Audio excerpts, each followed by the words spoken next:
Turp necə əkilir? Turp yatağı, torpaq yatağı necə hazırlanır? Tək turp yox, burada tək turpu demirəm. Bunun yerinə keşniş, vəzəri və burada petruşka və s. küt, bunlar hamısına aiddir.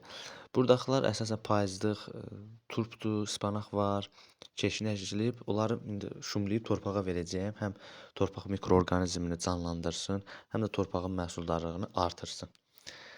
Daha sonra isə şumladıqdan sonra isə etap-etap videonun ardında var. Maraqlıdır, videonu izləyib bəyənən hər kəs minnətdarlığımı bildirirəm. Əziz izləyicilər, deməli, üzvü gübrə kimi peyin də vermişdim bura.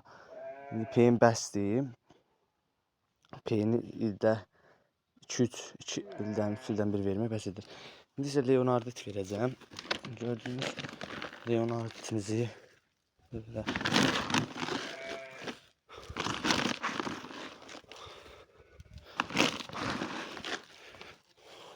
Leonardit torpaqda su tutma qabiliyyətini yaxşılaşdırır. Qida maddələrinin mənimsənilməsini artırır.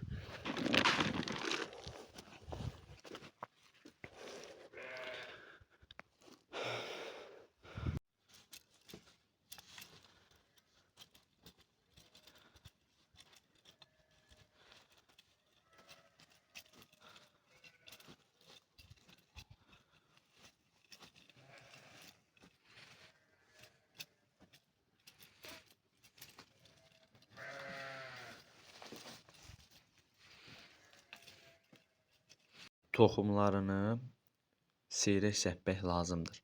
Nə qədər seyrək səpsəniz, bir o qədər yaxşıdır. Seyrək səpləndə turplar həm yaxşı inkişaf edir, həm də qida sahəsi daha çox düşür.